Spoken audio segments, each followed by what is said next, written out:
انہی الفاظ کے ساتھ اس کو لکھا گیا ہے، یہ تو صحیح ہے. لیکن حدیث کا معاملہ ایسا نہیں تھا.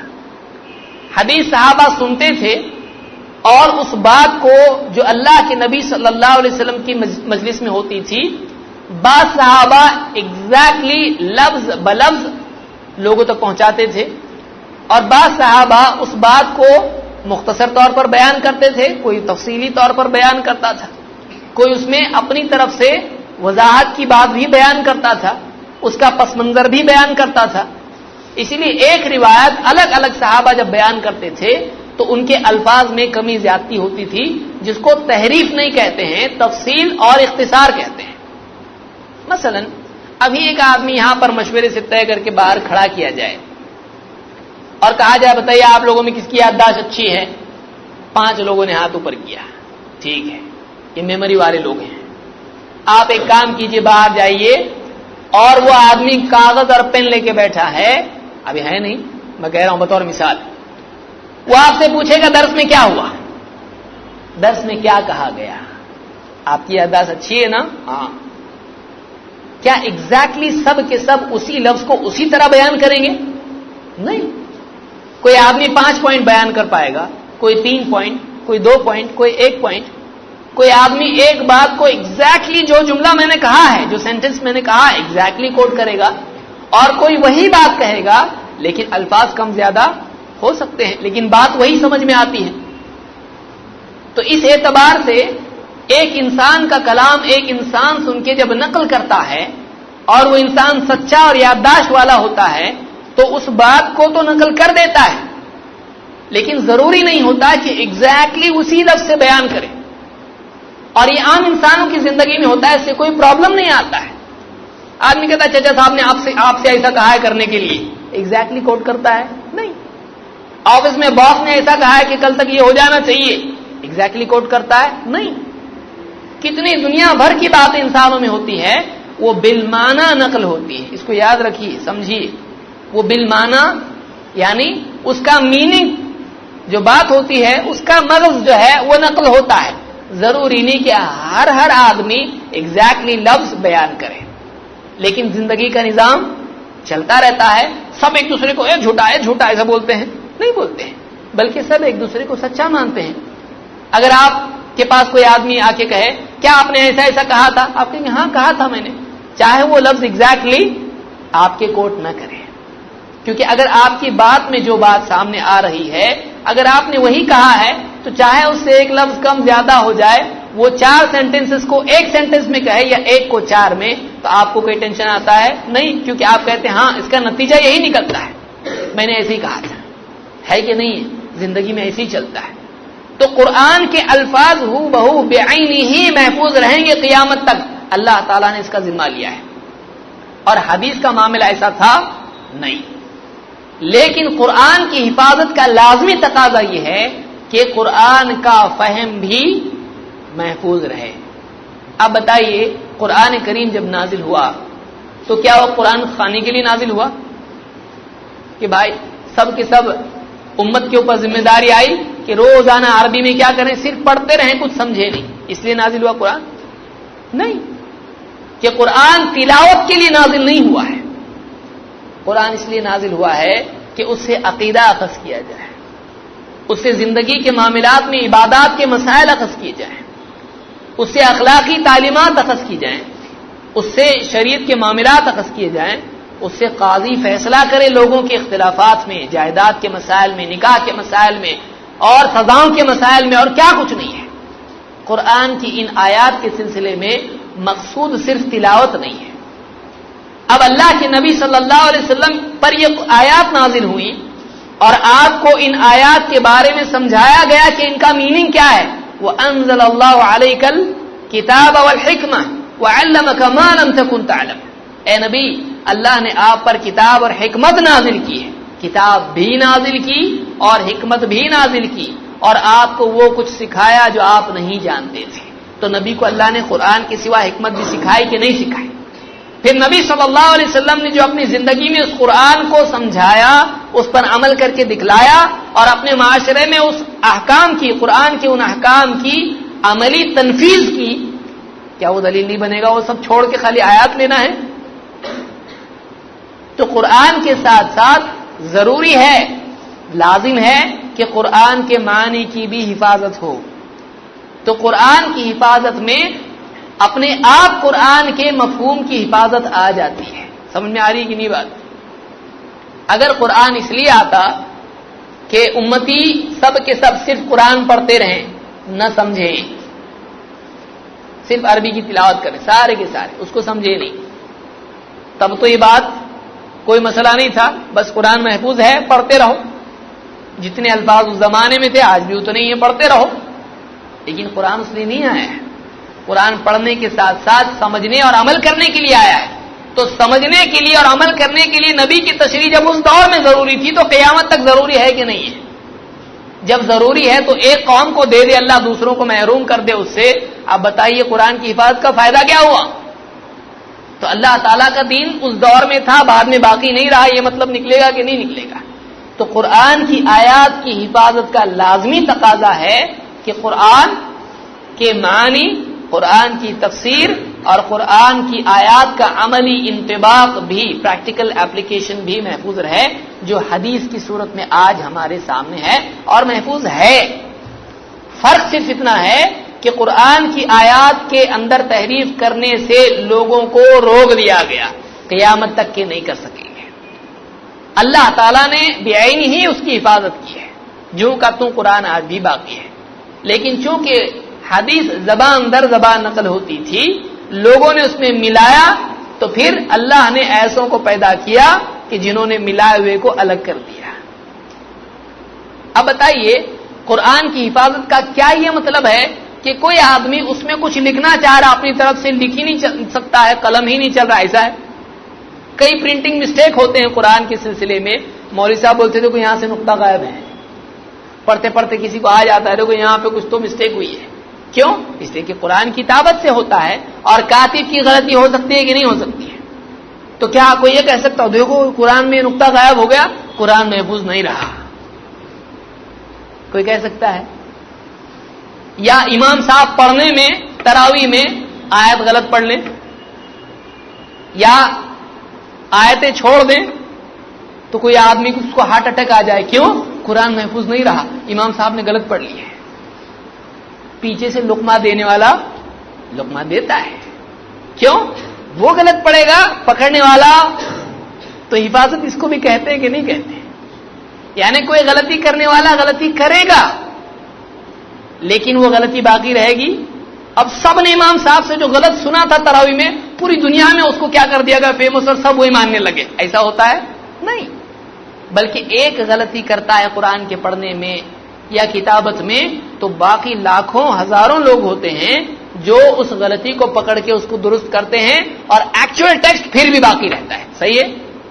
تو اگر یہی حدیث میں ہو تو پرابلم کیا ہے کہ کوئی آدمی جھوٹی حدیث پھیلا دے؟ ٹھیک ہے، اب پکڑنے والے پکڑ لیے اس کو، کہاں سے لایا؟ حدثنا حدثنا حدثنا، بتاؤ. اب وہ جھوٹا ثابت ہو گیا یا وہ ایسا آدمی ثابت ہو گیا جس پر اعتبار نہیں کر سکتے، اس کی حدیث کو چھوڑ دیا گیا. تو غلطی کو پکڑ لیا جائے تو بھی اس کو حفاظت کہتے ہیں. اس کو سمجھیے آپ. غلطی ہو جانے سے محفوظ نہیں رہا، ایسا نہیں ہوتا ہے.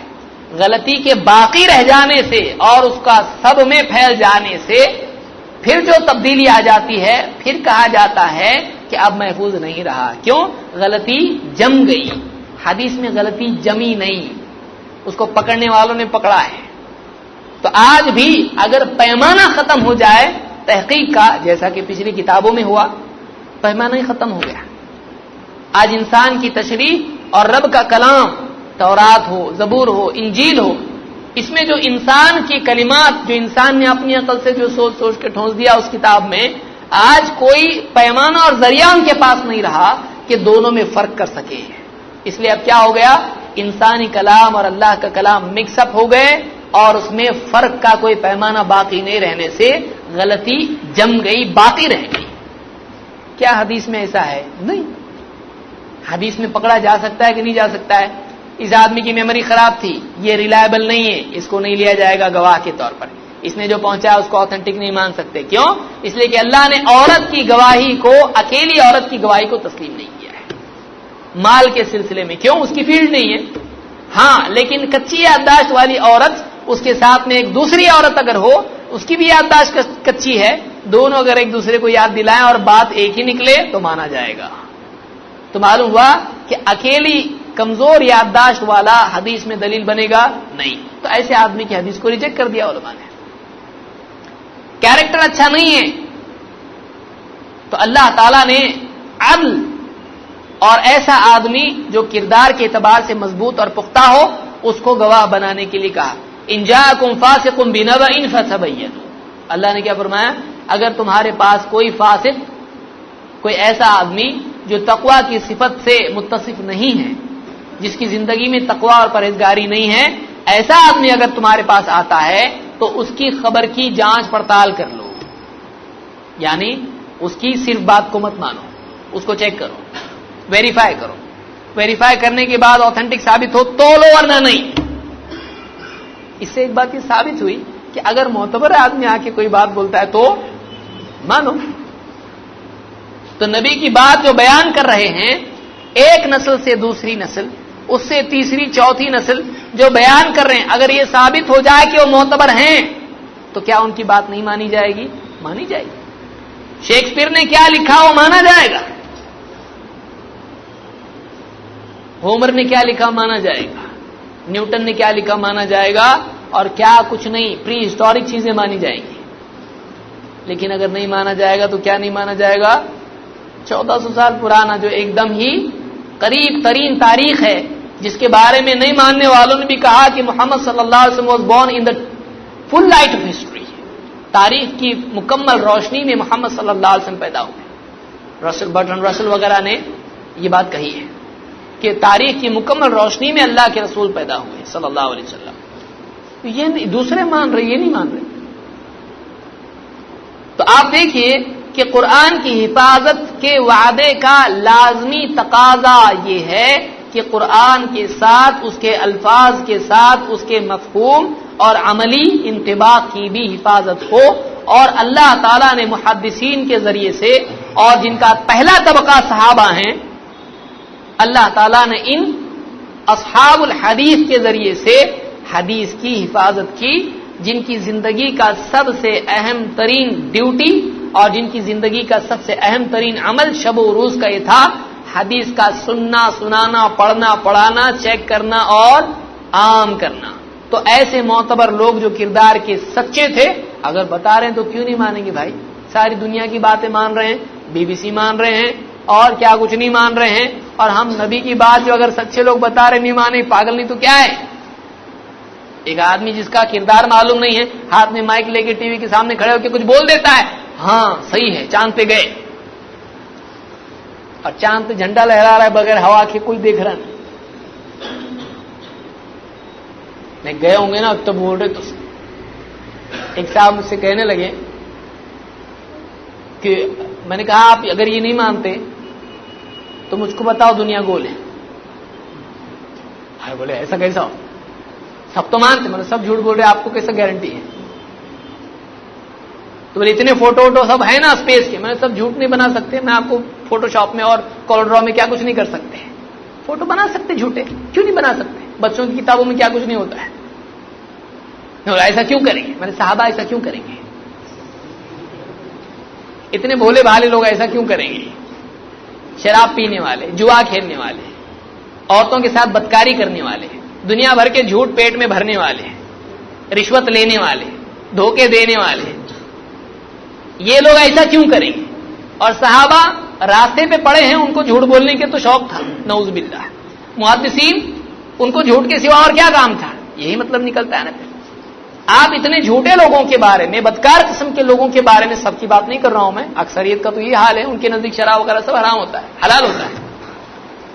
ان کے بارے میں آپ کے دل میں اتنی ہمدردی ہے، یہ ایسا کیوں جھوٹ بولیں گے؟ اتنے سب لوگ سائنٹسٹ کیوں جھوٹ بولیں گے؟ صحابہ کیوں جھوٹ بولیں گے بھائی؟ کیونکہ سائنس کے لیے تقویٰ نہیں ضروری ہے. تقویٰ کہاں ہے ان کے پاس؟ اللہ کا ڈر، آخرت کی ذمہ داری، کچھ بھی نہیں. لیکن صحابہ، میں اگر جھوٹ بولتا ہوں تو جواب دینا پڑے گا. تو صحابہ کیوں جھوٹ بولیں گے؟ جب آپ کہتے ہو سائنسداں کیوں جھوٹ بولیں گے، تو ہم کہتے ہیں صحابہ کیوں جھوٹ بولیں گے, محدثین کیوں جھوٹ بولیں گے؟ آپ پھر اسی استدلال پر, اسی بیس پہ کیوں نہیں مانتے حدیث کو, کیوں نہیں مانتے اللہ اور اس کے رسول کی بات کو؟ سوچنے کی چیز ہے نا. آدمی بچانے پہ آتا تو کتنا فراغ دل ہو جاتا ہے, اور انکار کرنے پہ آتا تو کیسا انکار کرتا ہے, پورے فلٹر دروازے سب بند کر لیتا ہے. یہ اس کو تعصب کہتے ہیں, اس کو اندھاپن کہتے ہیں. تو ہم کہتے ہیں کہ قرآن کریم کی حفاظت کا وعدہ بلا شبہ یقینی ہے, لیکن قرآن کا زمین پہ آنے کا مقصد یہی تھا کہ لوگ اپنی زندگی کے معاملات میں تفصیلی رہبری حاصل کریں, اور اس کو سمجھانے کی ذمہ داری کس کو دی گئی تھی؟ محمد عربی صلی اللہ علیہ وسلم کو. تو جب متن محفوظ ہے تو تشریح محفوظ نہ ہو تو فائدہ کیا ہے؟